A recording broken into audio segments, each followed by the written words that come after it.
توبہ و استغفار کی برکات کا ذکر ہے۔ بار بار اس صورت میں توبہ استغفار کی دعوت دی گئی ہے، اور اس کے نتیجے میں یعنی توبہ اور استغفار کے نتیجے میں اللہ دنیاوی برکات بھی عطا فرماتے ہیں۔ آیات 53 تا 57 حضرت ہود علیہ السلام کی اپنی قوم کے ساتھ کشمکش کا ذکر۔ آیات 58 تا 60 قوم عاد پر اللہ کا عذاب، اس کا ذکر ہے۔ آیات 61 تا 63 حضرت صالح علیہ السلام کی اپنی قوم کے ساتھ کشمکش کا بیان۔ پھر آیات 64 تا 68 قوم ثمود پر عذاب کا ذکر ہے۔ پھر آیات 69 تا 73 حضرت ابراہیم علیہ السلام کے لیے حضرت اسحاق علیہ السلام کی ولادت کی بشارت، فرشتے انسانی شکل میں آئے اور بی بی سارہ موجود تھی سلام علیہا۔ ابراہیم علیہ السلام اور ان کو فرشتوں نے بیٹے کی بشارت دی، اور جو اسحاق ہیں علیہ السلام۔ پھر آیات 74 تا 76 ظالم قوم کے لیے نبی کی سفارش قبول نہیں کی جاتی۔ قوم لوط پر عذاب آیا چاہتا تھا، فرشتے انسانی شکل میں آئے تھے ابراہیم علیہ السلام کے پاس پہلے، بعد میں انہیں لوط علیہ السلام کی قوم کی طرف جانا تھا۔ ابراہیم علیہ السلام نے درخواست کی کچھ اللہ تعالیٰ نظر کرم فرما دے، مگر بتا دیے کہ جس قوم کے لیے فیصلہ ہو گیا اللہ کی طرف سے عذاب کا وہ ٹالا نہ جائے گا۔ آیات 77 تا 80 قوم لوط کی بے حیائی کا ذکر، معاذ اللہ اس قوم نے ہم جنس پرستی کی گندگی کو اختیار کیا۔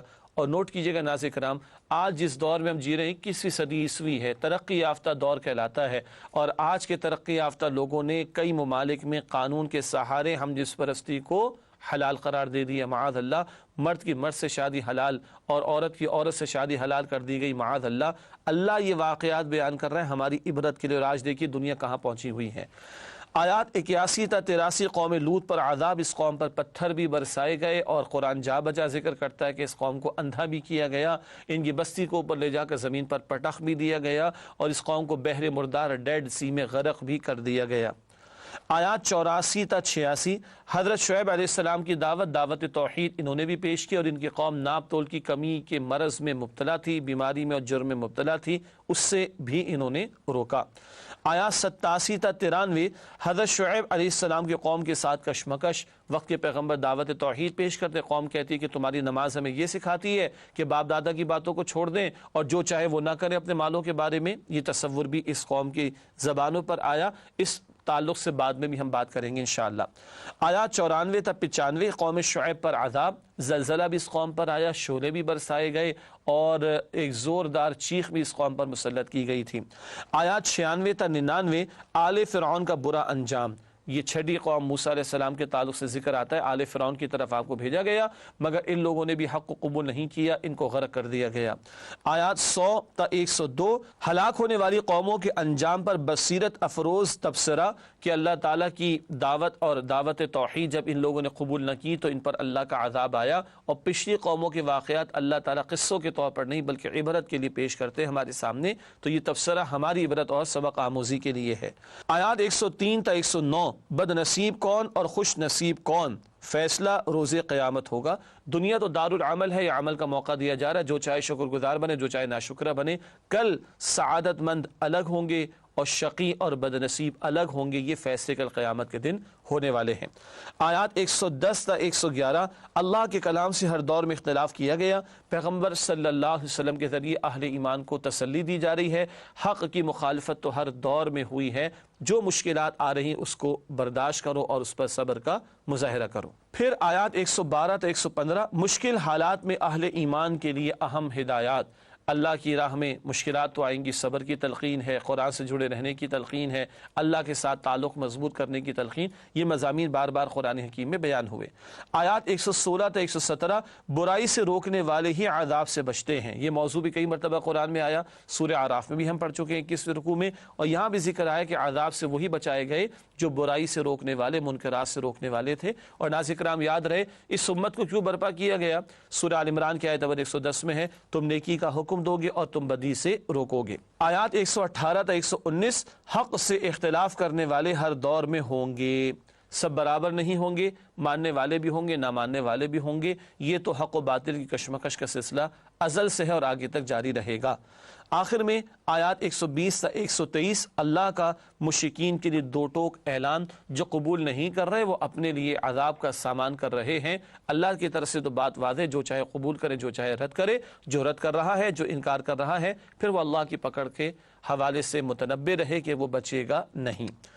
یوں ناظرین کرام سورہ ہود کی جو آیات ہیں 123 آیات، ان کا تجزیہ آپ کے سامنے پیش کیا گیا۔ اب چلتے ہیں سورہ ہود کی منتخب آیات کے مطالعے کی طرف۔ سب سے پہلے 12ویں پارے کی پہلی آیت کا انتخاب کیا گیا ہے، سورہ ہود کی آیت نمبر 6 ہے۔ رازق اللہ تعالی ہے، فرمایا وَمَا مِن دَابَّةٍ فِي الْأَرْضِ إِلَّا عَلَى اللَّهِ رِزْقُهَا وَيَعْلَمُ مُسْتَقَرَّهَا وَمُسْتَوْدَعَهَا كُلٌّ فِي كِتَابٍ مُبِينٍ۔ ترجمہ، اور زمین پر کوئی چلنے پھرنے والا جاندار نہیں مگر اس کا رزق اللہ کے ذمے ہے، وہ ان کے رہنے سہنے اور سونپے جانے کی جگہ کو بھی جانتا ہے، یہ سب کچھ ایک واضح کتاب میں درج ہے۔ ہر جاندار اس کے رزق کی ذمہ داری اللہ فرماتے میری۔ بچہ ماں کے بطن میں ہوتا ہے، حدیث میں آتا ہے 4 مہینے کا ہو جاتا ہے بچہ ماں کے بطن میں، تو فرشتے کو بھیجا جاتا ہے اور چند باتیں طے کر دی جاتی جن میں یہ بھی کہ اس کا رزق کتنا ہوگا۔ زمین اللہ نے پہلے بنائی سجائی ہے، بندہ بعد میں بھیجا ہے۔ بچہ ماں کے بطن سے باہر بعد میں آتا ہے، ماں کے وجود میں اس کی غذا کا اہتمام اللہ پہلے فرما دیتا ہے۔ اللہ اکبر۔ آج ہم پریشان ہیں رزق کے تعلق سے، اللہ کہتے ہیں تمہارا مسئلہ نہیں، رزق کی ذمہ داری تو میں نے لے رکھی ہے، اللہ یقین عطا فرمائے، طے ہے۔ اور حدیث میں آتا ہے کہ کوئی شخص، کوئی جان مر نہیں سکتی جب تک کہ حتیٰ تستکمل رزقہا، جب تک کہ وہ نفس اپنے رزق کو پورا نہ کر لے۔ آخری لقمہ کھائے بغیر جو آپ کے میرے مقدر میں ہے، موت نہیں آئے گی، اللہ کے پیغمبر نے فرمایا صلی اللہ علیہ وآلہ وسلم۔ اگلی آیات جن کا انتخاب کیا گیا ہے وہ آیات 15 تا 16 سورہ ہود کی، دنیا پرستوں کا انجام۔ ارشاد ہو رہا ہے من کان یرید الحیات الدنیا وزینتها نوفی الیہم اعمالہم فیہا وہم فیہا لا یبخسون اولئک الذین لیس لہم فی الآخرۃ الا النار وحبط ما صنعوا فیہا وباطل ما کانوا یعملون۔ ترجمہ، جو لوگ دنیا کی زندگی اور اس کی زیب و زینت کے طالب ہوں، ہم ان کے اعمال کا بدلہ انہیں دنیا میں ہی دے دیتے ہیں اور یہاں ان کے حق میں کوئی کمی نہیں کی جاتی۔ یہ وہ لوگ ہیں جن کے لیے آخرت میں سوائے آگ کے اور کچھ نہیں، اور جو عمل انہوں نے دنیا میں کیے سب برباد، اور جو کچھ کام وہ کرتے رہے سب ضائع ہونے والے ہیں۔ یہ ہے اصل مسئلہ۔ بندہ طے کر لے اس سے دنیا بنانے کی آخرت۔ دنیا بنانا چاہتے ہو کوئی کمی نہیں کریں گے، خوب دے دیں گے، اللہ فرما رہے ہیں، مگر دنیا ہی کے بندے بنو گے تو آخرت میں جہنم کی آگ کے سوا کچھ نہیں ہوگا۔ ہم بھی چیک کر لیں، دنیا کو عارضی اور فانی سمجھتے ہیں یا اس عارضی دنیا کے لیے مستقل بنیادوں پر تیاریاں کرنا چاہتے ہیں؟ ہر موت جب ہمارے سامنے اس کا اعلان آتا ہے، مسلمانوں کے درمیان بات ہو رہی ہے، ہم پڑھتے ہیں انا للہ و انا الیہ راجعون، تو جانے والا تو گیا، بیل دے گیا کہ بھائی تم بھی آؤ گے، اسی لیے ہم پڑھتے ہیں ہاں انا للہ، ہم بھی اللہ کے اور ہمیں بھی لوٹ کر و انا الیہ راجعون، ہمیں بھی لوٹ کر اللہ کی طرف جانا ہے۔ دنیا تو اللہ نے قارون اور نمرود اور شداد کو بھی دے دی تھی، مگر انجام کیا وہ ہم سب کو پتہ ہے، تو طے ہم نے کرنا ہے دنیا کے طلبگار بنتے ہیں یا آخرت کے۔ اس کے بعد اگلی آیات سورہ ہود کی آیات 45 تا 46 لکھا ہے نجات کے لیے ایمان و عمل لازمی ہے۔ ارشاد ہو رہا ہے وَنَادَى نُوحٌ رَبَّهُ فَقَالَ رَبِّ إِنَّ ابْنِي مِنْ أَهْلِي وَإِنَّ وَعْدَكَ الْحَقُّ وَأَنْتَ أَحْكَمُ الْحَاكِمِينَ قَالَ يَا نُوحُ إِنَّهُ لَيْسَ مِنْ أَهْلِكَ إِنَّهُ عَمَلٌ غَيْرُ صَالِحٍ فَلَا تَسْأَلْنِي مَا لَيْسَ لَكَ بِهِ عِلْمٌ۔ ترجمہ، ارشاد ہوا اور نوح نے اپنے رب کو پکارا اور کہا کہ میرے رب، میرا بیٹا تو میرے گھر والوں میں سے ہے، تو اس کو بھی نجات دے دے، یقیناً تیرا وعدہ بالکل سچا ہے اور تو سب سے بہتر حاکم ہے۔ اللہ نے فرمایا کہ اے نوح، وہ تمہارے گھر والوں میں سے نہیں ہے، اس کے کام ناشائستہ ہیں، تو جس چیز کا تمہیں علم نہیں اس کے بارے میں مجھ سے سوال نہ کرو۔ یہ بڑا ہی حساس ایک مقام ہے۔ وقت کے پیغمبر ہیں اور ایک بیٹا 4 میں سے وہ نافرمان ہے، قبول نہیں کرتا حق کو، پیغمبر التجا کرتے ہیں اللہ میرا بیٹا میرے گھر والوں میں سے ہے، اس کو بھی نجات دے دے۔ اللہ کہتے ہیں گھر والوں میں سے نہیں، پیغمبر کا سگا بیٹا ہے، اللہ کہتے ہیں گھر والوں میں سے نہیں، کیوں؟ اس کا عمل درست نہیں ہے۔ تو محض خونی رشتے کام آنے والے نہیں، اللہ نے پیغمبروں کی زندگیوں میں یہ بتا دیا، باقی کسی کی کیا اوقات ہے۔ یہ ایمان پر نہیں ہے، پیغمبر کی دعوت قبول نہیں کی، تو یہ پیغمبر کے گھر والوں میں سے نہیں ہے حالانکہ سگا بیٹا۔ اللہ کے ہاں ایمان کے رشتے کی اہمیت ہے، خونی رشتے کی اہمیت نہیں، اور ایمان کے ساتھ عمل کا تقاضا بھی ہے جس پر اللہ کی طرف سے کل کی نجات کے وعدے ہیں۔ اس کے بعد اگلی آیت ہے آیت نمبر 52 سورہ ہود کی، استغفار و توبہ کی دنیاوی برکات۔ بڑا پیارا مقام، ارشاد ہو رہا ہے وَيَا قَوْمِ اسْتَغْفِرُوا رَبَّكُمْ ثُمَّ تُوبُوا إِلَيْهِ يُرْسِلِ السَّمَاءَ عَلَيْكُمْ مِدْرَارًا وَيَزِدْكُمْ قُوَّةً إِلَىٰ قُوَّتِكُمْ وَلَا تَتَوَلَّوْا مُجْرِمِينَ۔ ارشاد ہو رہا ہے ترجمہ، اور اے میری قوم اپنے رب سے بخشش مانگو، پھر اس کے حضور توبہ کرو، وہ تم پر آسمان سے موسلا دھار بارش برسائے گا اور تمہیں قوت پر قوت بڑھائے گا، اور دیکھو مجرم بن کر روگردانی نہ کرو۔ ہود علیہ السلام کہہ رہے ہیں اپنی قوم سے استغفار کرو گے اللہ بارش بھی برسائے گا، قوت بھی عطا فرمائے گا۔ معلوم ہوا کہ توبہ اور استغفار کے اہتمام سے آخرت میں تو برکتیں ہیں ہی ہیں، دنیا میں بھی اللہ سبحانہ و تعالیٰ برکتیں عطا فرماتا ہے، خواہ وہ بارش کا معاملہ ہو یا وہ قوت میں اضافے کا معاملہ ہو۔ ایک اور اہم مقام ہے، وہ ہے آیات 85 تا 87 سورہ ہود کی۔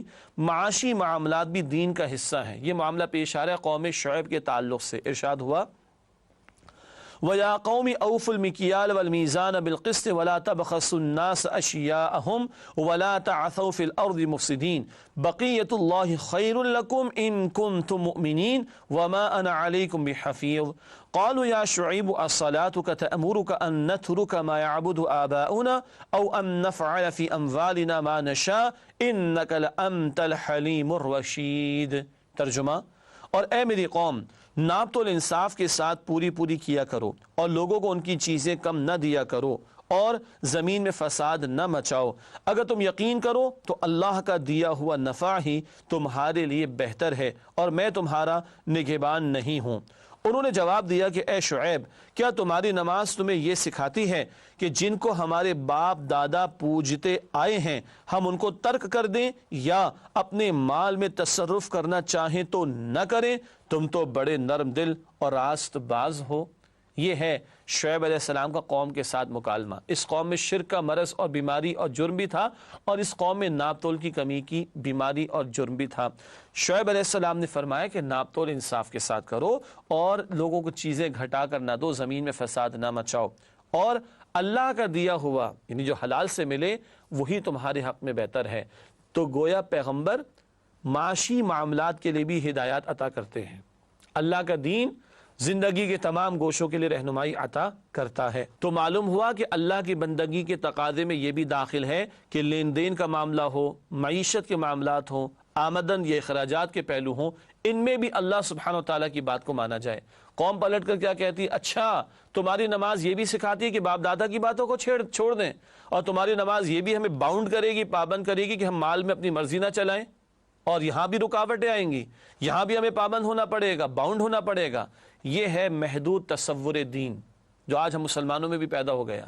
اسی لیے گھسے پیٹے جملے ہم نے بھی سنے نا پرانے، نماز میری عبادت ہے، چوری میرا پیشہ، انا للہ و انا الیہ راجعون۔ رشوت مانگ رہے، اللہ کہتا ہے بھائی تو نماز بھی پڑھتا ہے، وہ کہتا ہے بھائی وہ نماز میرا اور اللہ کا معاملہ ہے، بتاؤ تم کتنے مجھے دو گے؟ استغفر اللہ۔ یہ جو ہم نے تقسیم کر رکھی، ڈویژن کر رکھی، اس قوم کا مسئلہ بھی تھا، اور پیغمبر سمجھا رہے ناپ تول کی کمی کا معاملہ اس کو بھی درست کرو، یہ بھی دین کا اور اللہ کی بندگی اور عبادت کا تقاضا ہے۔ اور آج ہمارا معاملہ کیا ہے؟ خاص شادی بیاہ کا موقع آئے، سنت ایک طرف، سیٹ پر بیٹھے بزنس کی شریعت ایک طرف، بیٹھے پارلیمنٹ کے اندر اللہ کے احکامات ایک طرف، اور جب کوئی سمجھانے کی کوشش کرے یہ کیا تم ہر بات کو دین سے جوڑنا شروع کر دیتے ہو، ہر جگہ مذہب کو دین کو کھینچ کر لے آتے ہو، ہے نا یہ مسئلہ آج ہمارا؟ یہ اس قوم کا مسئلہ بھی تھا۔ اللہ نے جو دین مجھے اور آپ کو عطا فرمایا وہ مکمل نظام حیات ہے۔ الیوم اکملت لکم دینکم، اللہ نے دین مکمل فرما کر دیا، اور اللہ کہتے ہیں ادخلوا فی السلم کافۃ، اسلام میں پورے کے پورے داخل ہو جاؤ۔ اس کے بعد آخری آیت جو سورہ ہود کی منتخب کی گئی ہے مطالعے کے طور پر اور مطالعے کے لیے، وہ سورہ ہود کی آیت نمبر 114 ہے۔ نیکیاں گناہوں کا کفارہ بن جاتی ہیں۔ بڑا پیارا انداز، اللہ کی طرف سے بڑا رحمت والا اور کرم والا معاملہ ارشاد ہوا، وَأَقِمِ الصَّلَاةَ طَرَفَيِ النَّهَارِ وَزُلَفًا مِّنَ اللَّيْلِ إِنَّ الْحَسَنَاتِ يُذْهِبْنَ السَّيِّئَاتِ ذَلِكَ ذِكْرَىٰ لِلذَّاكِرِينَ۔ ترجمہ، اور دن کے دونوں سروں یعنی صبح و شام کے اوقات میں اور رات کی چند پہلی ساعات میں نماز قائم کرو، کچھ شک نہیں کہ نیکیاں گناہوں کو دور کر دیتی ہیں، یہ نصیحت ہے ان کے لیے جو نصیحت قبول کرنے والے ہیں۔ دو باتیں، پہلے نماز کی تلقین اور اس کے چند اوقات کا بیان۔ دیگر مقامات پر پانچوں وقت کی نمازوں کے اوقات کی طرف اشارہ ملتا ہے، البتہ نمازوں کے اوقات کی تفصیلات وہ ہمیں احادیث میں ملتی ہیں۔ جو دوسری بات ہے وہ یہ ہے کہ نیکیاں گناہوں کو دور کر دیتی ہیں، نیکیاں گناہوں کو مٹا دیتی ہیں۔ کئی احادیث سے بات پتہ چلتی ہے، کوئی جرم ہو گیا مختلف نوعیت کی تفسیرات ہم بیان نہیں کر رہے. تو اللہ کے پیغمبر فرماتے تم یہ نیکی کر لو، تم یہ نیکی کر لو. تو عام طور پر نیکیاں برائیوں کو مٹا دیتی. ہاں کبیرہ گناہ ہے، ان کے لیے سچی توبہ بھی کرنی ہوتی ہے اور بعض جرائم کی سزا بھی بھگتنی ہوتی ہے. چوری کی تو ہاتھ تو کٹے گا اینڈ سو آن. لیکن عام حالات میں صغیرہ گناہ ہو جاتے ہیں، چھوٹے چھوٹے گناہ ہو جاتے ہیں وغیرہ. یہ نیکیاں گناہوں کو مٹا دیتی ہیں. وضو کیا تو وضو کے اعضاء سے جو خطائیں ہو جاتی ہیں وہ معاف ہو جاتی ہیں. ایک ایک قدم بندہ مسجد کی طرف چل کر جاتا ہے تو خطائیں اس کی معاف ہوتی ہیں. ان الحسنات یذھبن السیئات، نیکیاں بے شک گناہوں کو مٹا دیتی ہیں. اللہ تعالی ہمیں زیادہ سے زیادہ نیکیوں کی توفیق عطا فرمائے اور گناہوں سے بچنے کی توفیق عطا فرمائے. ناظرین کرام الحمدللہ سورہ ہود کی منتخب آیات کا مطالعہ آپ کے سامنے رکھا گیا. اس کے بعد سورہ یوسف کا آغاز ہوا چاہتا ہے. البتہ آپ سے ملاقات کرتے ہیں ایک وقفے کے بعد. امید ہے آپ ہمارے ساتھ رہیں گے انشاءاللہ تعالی. السلام علیکم ورحمۃ اللہ وبرکاتہ.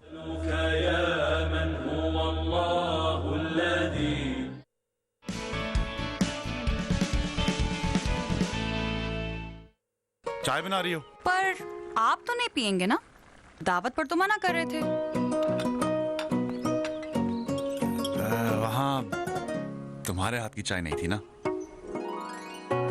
کیسے کہوں میں تم سا کوئی نہ ہے، تیرے آس پاس رہوں دل ویرا ہے. کیسا سما ہے ہم تم یہاں ہے، ظاہر کروں کیا. سمجھتے ہیں ایک دوسرے کو، اسی لیے بنے ہیں ایک دوسرے کے لیے. جیسے چائے کو سمجھے صرف ایوری ڈے. From Nestle. روز روز ایک سا اٹھتے ہیں ایک سی فیلنگ کے ساتھ. ہاں روزہ ہے، ٹریفک میں پھنستے بھی ساتھ ہیں، بیکری کی لائن میں گھنٹوں کھڑے بھی ساتھ ہیں، اور گھر آتے ہی وہی مزیدار کھانے کی خوشبو. جب روزے میں ہم سب ایک ہیں تو روزے کے بعد یہ فرق کیوں؟ اس رمضان ہر کوک کے بدلے کوکا کولا کرے گا ایک میل ڈونیٹ آپ کی طرف سے. تو اس رمضان صرف روزہ ہی نہیں، دل بھی کھولیں.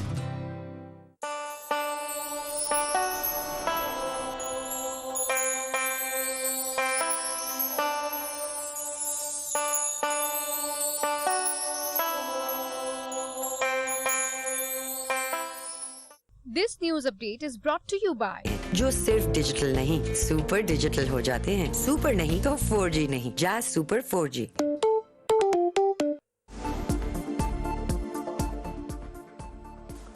کورنگی کراچی میں ڈاکوؤں کی گھر کو لوٹنے کی کوشش، پولیس موقع پر پہنچ گئی. فائرنگ کے تبادلے میں 3 ڈاکو مارے گئے. نارتھ ناظم آباد میں بھی مبینہ پولیس مقابلہ، 1 ڈاکو ہلاک، دوسرا زخمی.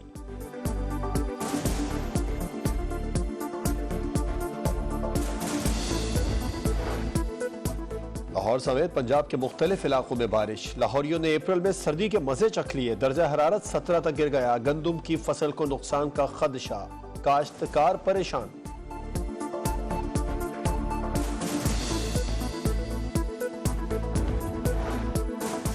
اور آسکر ایوارڈ یافتہ میوزیشین اور کمپوزر روچی ساکاموتو چل بسے. لاسٹ ایمپیرر نامی شہرہ آفاق کمپوز کرنے کا اعزاز بھی حاصل تھا.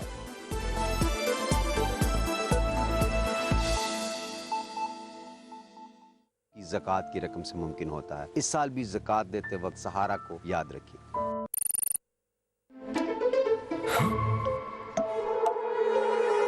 امی کیا؟ سموسا. صبر کے اس امتحان میں صبر کا پھل ہم لے آئیں گے. اس رمضان جو چاہو جہاں چاہو جب بھی چاہو فوڈ پینڈا سے کھانا منگواؤ. KNNs تاکہ آپ کے پیاروں کو ملتی رہے سیف اینڈ ہیلدی چکن.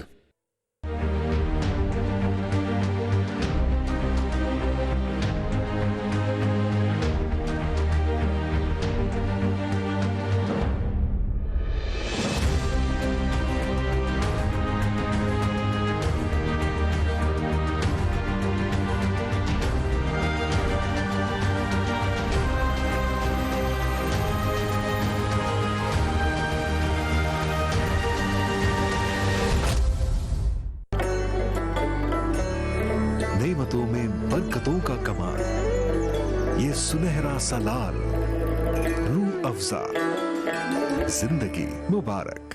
کا بوجھ ہٹائیں. زکوٰۃ و عطیات دینے کے لیے کسی بھی قریبی بینک تشریف لے جائیں.